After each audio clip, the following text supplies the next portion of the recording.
Hello అందరికీ hi, welcome to Kruparani vlogs channel. ఈరోజైతే నేను చికెన్ పికిల్ ఎలా చేయాలో ఈ వీడియోలో చూపించబోతున్నాను.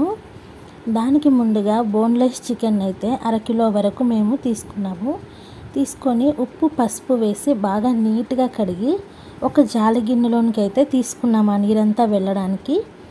అలా తీసుకున్న తర్వాత ఒక 2-3 నిమిషాల తర్వాత స్టవ్ పై బాండీ పెట్టి బాండీలో కడిగి పెట్టుకున్న చికెన్ అయితే వేసేసాము.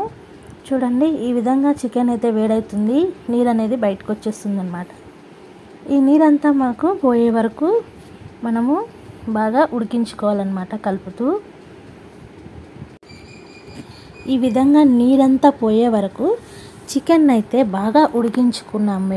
మేమైతే నీళ్ళు వేయలేదు చికెన్లోని, దాంట్లో ఉన్న నీరంతా వెళ్ళిపోయే వరకు ఉడికించుకున్నాము.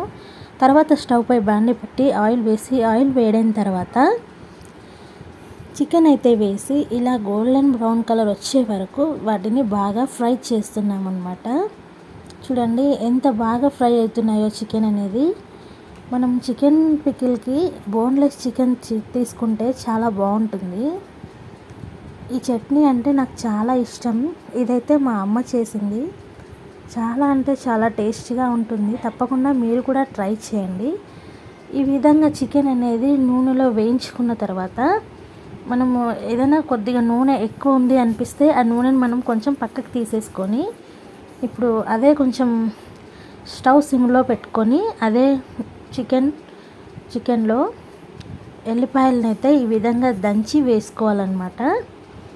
ఈ ఎల్లిపాయలు ఈ చికెన్కి పట్టేలాగా మనము ఇప్పుడైతే కలుపుకుందాము.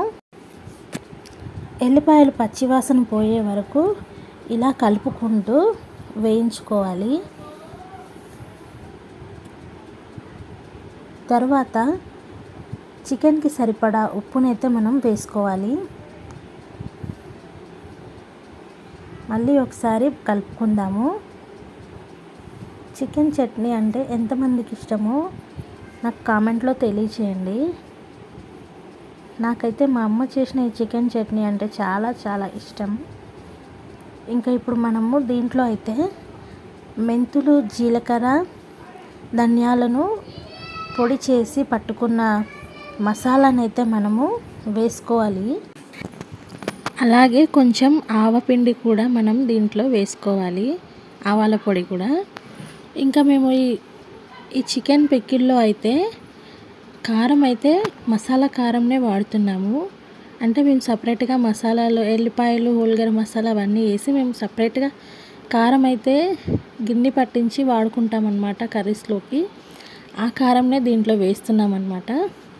చూడండి, ఇప్పుడు ఎల్లిపాయలు వేగిపోయిన తర్వాత మెంతులు, జీలకర్ర, ధనియాల పొడిని అయితే వేసేస్తున్నాం. అంతా మనము స్టవ్ సిమ్లోనే పెట్టుకొని మాడకుండా మంచిగా నీట్గా నిదానంగా కలుపుతూ మనము ఇలా వేయించుకోవాలన్నమాట.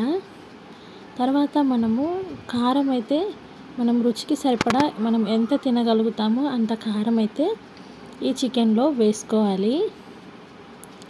ఇంకా ఆవాల పొడిని కూడా వేసుకోవాలి. ఇది కొంచెం వేగిన తర్వాత మనం రుచికి సరిపడా కారాన్ని వేసుకున్న తర్వాత ఆ కారం కూడా వేగిన తర్వాత మనం నిమ్మకాయనైతే పిండుకోవాలి. నిమ్మకాయ వీడియో క్లిప్ అనేది మిస్ అయిపోయిందనమాట, అందుకనేసి నిమ్మకాయ కూడా వేసేసుకోవాలి. ఆ తర్వాత మనం లాస్ట్లో ఒకసారి ఉప్పు అయిందో లేదో చూసుకోవాలి. తర్వాత మనం ఒకవేళ ఉప్పు తక్కువ ఉంటే వేసేసుకోవాలి. అంటే ఎంతో టేస్టీ అయిన చికెన్ పికిల్ రెడీ అయిపోయిందనమాట. ఇది మనం ఒక డబ్బాలో స్టోర్ చేసి పెట్టుకొని వేడివేడి అన్నంలో కానీ పప్పులో కానీ నంచుకొని తిన్నామంటే చాలా అంటే చాలా టేస్టీగా ఉంటుంది. తప్పకుండా మీరు కూడా ట్రై చేయండి. నా ఛానల్ని మీరు ఇంకా ఎవరైనా సబ్స్క్రైబ్ చేసుకోకపోతే సబ్స్క్రైబ్ చేసుకోండి. లైక్ చేయండి, షేర్ చేయండి, కామెంట్ చేయండి. నన్ను ఇంకా సపోర్ట్ చేస్తారని ఆశిస్తూ మరొక వీడియోతో మీ ముందుకైతే వస్తాను. Thank you for watching.